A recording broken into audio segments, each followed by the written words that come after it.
Imagine standing outside a school with no money, no clean clothes, no family connections, and no one waiting to welcome you. Now imagine that your future depends on how well you can sweep a room. Not an exam, not an interview, just a broom. Most people would see it as an insult, but one young man saw it as an opportunity. That simple test would change not only his own life, but the lives of millions who would come after him. This is the incredible story of Booker T. Washington and the sweeping test that changed history forever.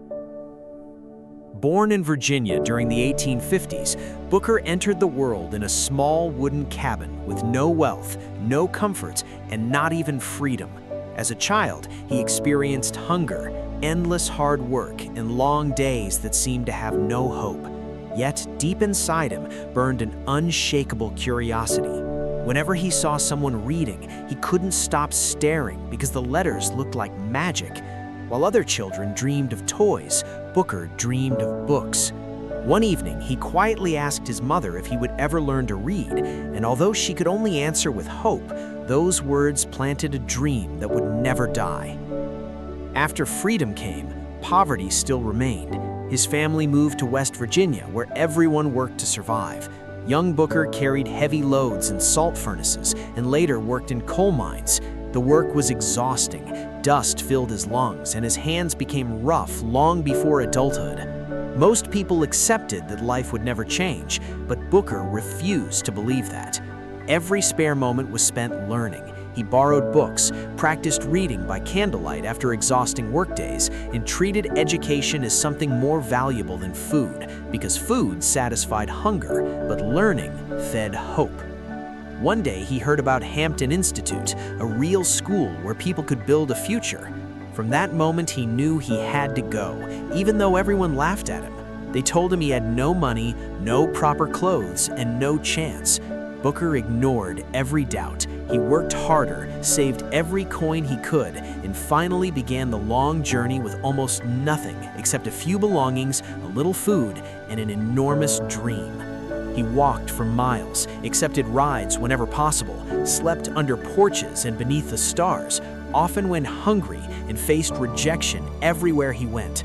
Restaurants refused to serve him, hotels turned him away, and strangers overlooked him completely. Every rejection hurt, but every morning he stood up again, because he wasn't simply traveling to a school, he was walking toward a different life. After days of hardship, he finally arrived at Hampton Institute, tired, hungry, dusty, and wearing worn-out clothes. The admissions teacher looked at him without saying much. She saw a poor traveler rather than a polished student.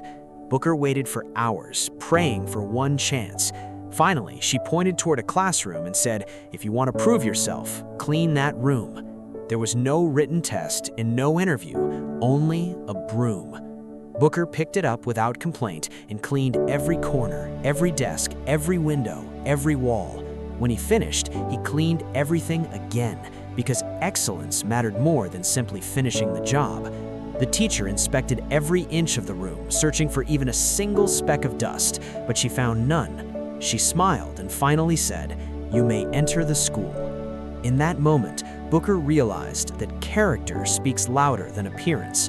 That broom opened a door that books alone never could, because it proved discipline, respect, commitment, and excellence. Life at Hampton remained difficult. Booker continued struggling financially, working as a janitor, carrying water, and doing every honest job he could find to support himself.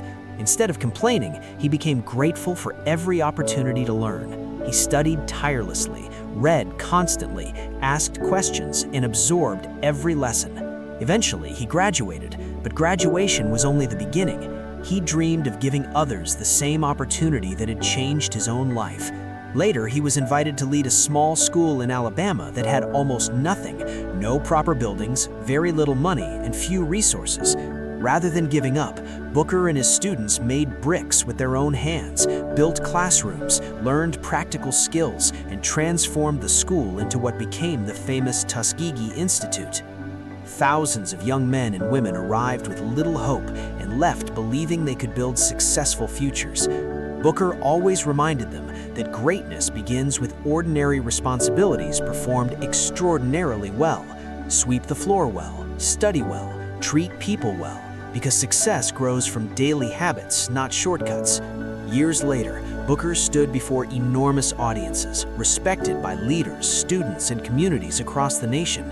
Yet, when someone asked him what the greatest examination of his life had been, he didn't mention graduation or public speeches. Instead, he remembered the broom, the dusty classroom, and the decision to give his absolute best in the smallest task.